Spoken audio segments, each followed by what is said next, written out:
They did accept the offer. However, I have had a pretty wild few days. I will update you more on that, but I want to first update you about what I was talking about in the last video about the offer I put in on the house. So that is what I'm going to share with you in this video. I did not have this experience when I bought my first house. With my first house, there was a bidding war, but they accepted my offer and it was the only house I put an offer in on. So the experience I am currently having and doing it as a person buying alone, and so having to make all of these decisions by myself, has been totally, I guess, unexpected, and I am not really enjoying this experience.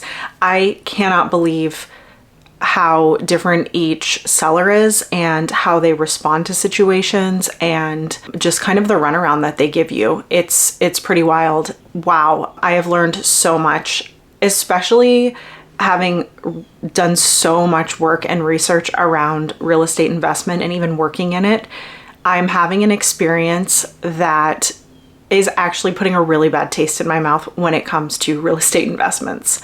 I'll share more about that as this continues to unfold. That is not going to be the main focus of this one, especially because I don't want to overshare until I'm kind of through some of the situations I'm experiencing right now. In completely unrelated news, I love reading and I've read quite a few books this year.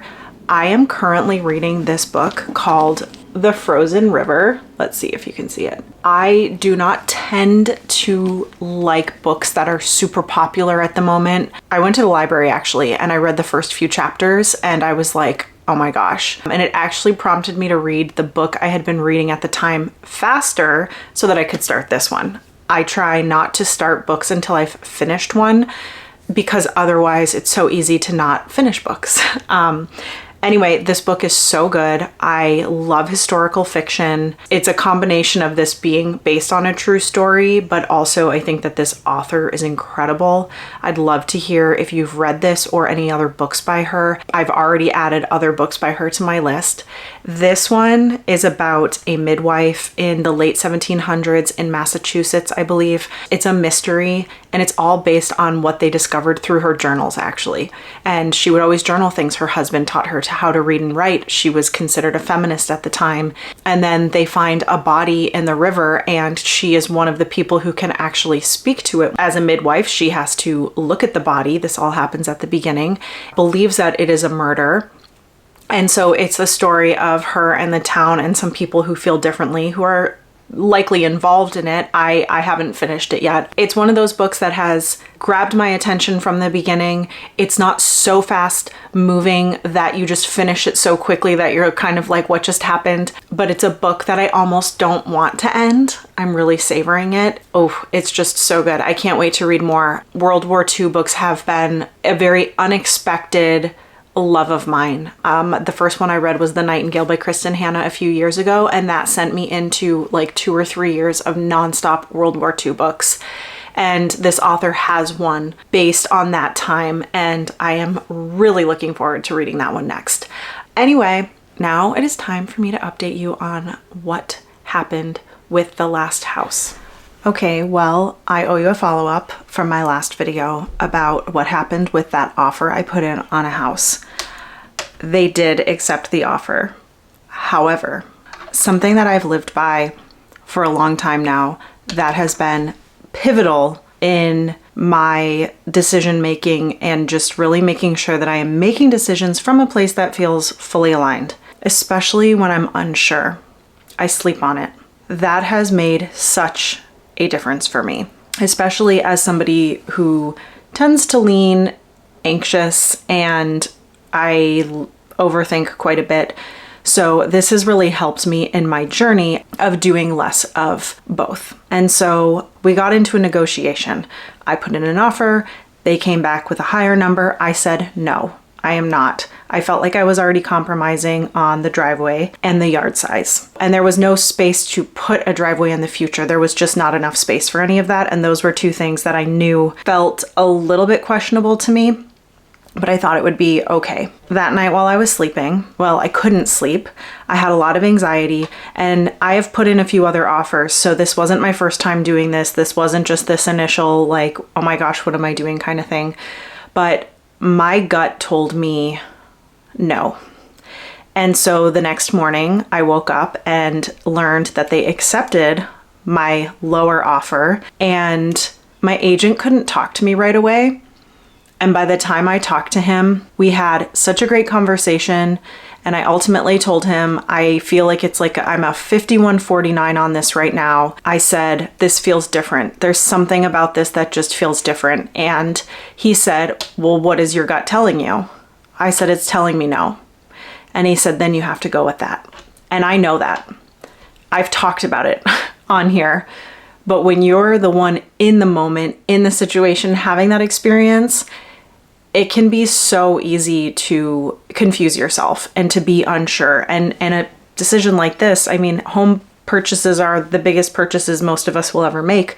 And so it's really easy to not be able to decipher between what feels aligned, what feels just scary. This is a big thing to do by myself. So I apologized. I felt terrible about putting him in that situation.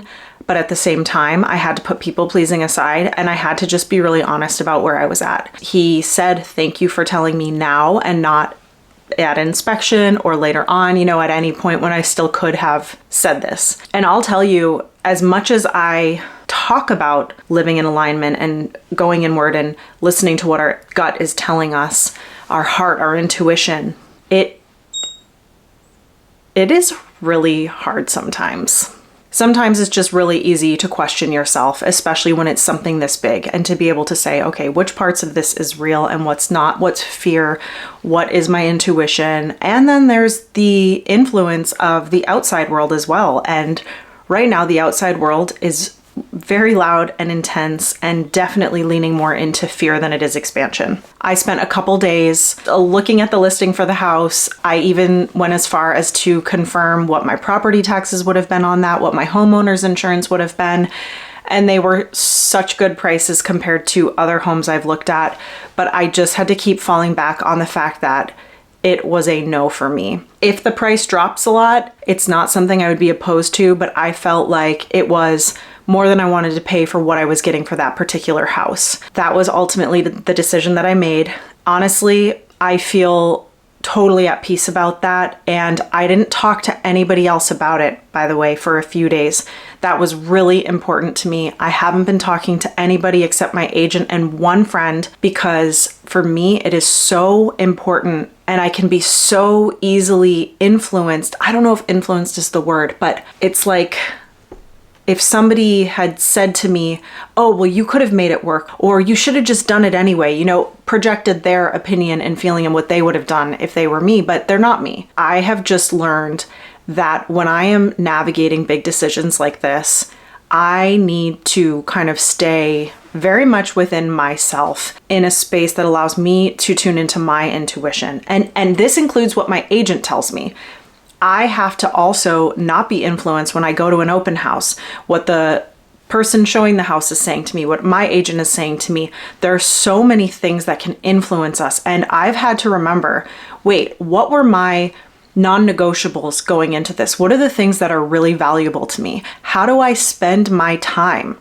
I spend hours a day in my yard. My yard is so important to me. It's important to be flexible on these non-negotiables a lot of times, and I have had to be, but it's still important to remember that. Like, what is your North Star? What is the reason you're doing this in the first place? And it can be so easy to get caught up in the experience of it all and just the intensity of it. It's overwhelming, it's stressful. And then depending on what's going on in the market, when you get into bidding wars and things like that, that can also be really easy to just, you want the process to be over. It's so hard and it's so much. So it's a lot easier to forget, again, those things that are really going to matter to you when you're there and you're alone, you're in your home and your bills start coming in. You're going to want to know that it feels so worth it to you. That is my update. My journey is not over.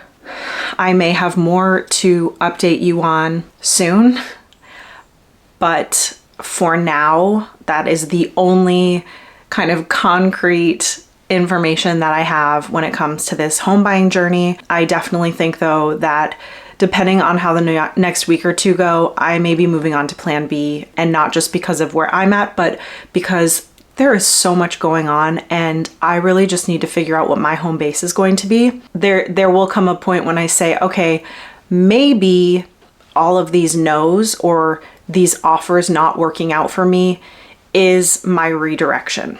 Right now, it feels like it's just redirection from these specific houses, but perhaps soon it will be clear to me that maybe the redirection is simply in buying right now. More to come. I would love to hear where you're at. If you're looking for a house, where you're at in that journey.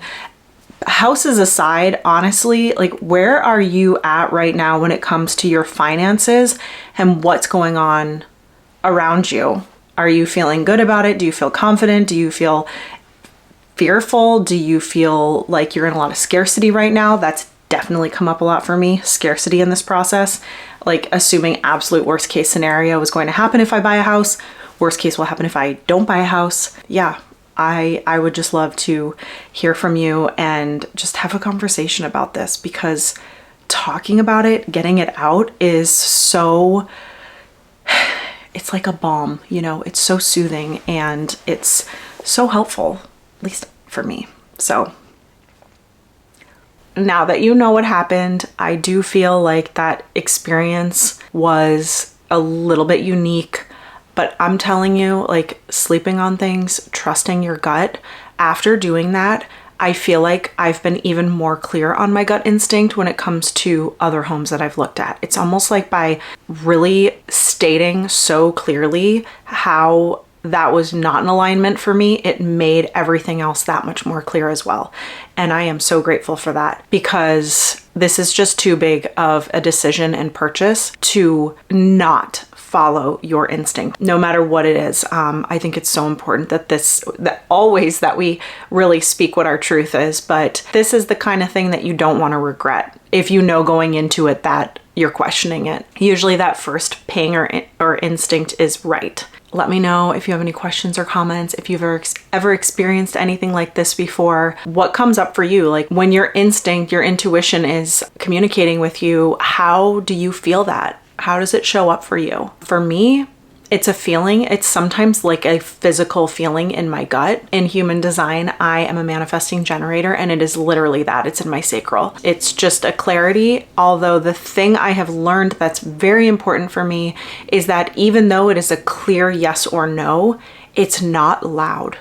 It's often not loud unless it's something that huge and it's really just like, hey, like I need to get your attention. But most of the time I can tune into it when I quiet everything around me.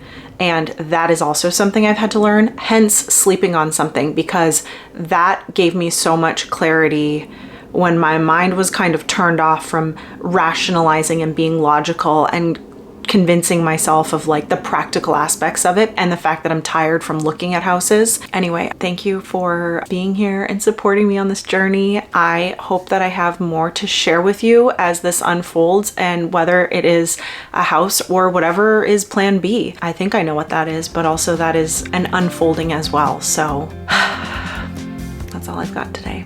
I will talk to you next time. Bye.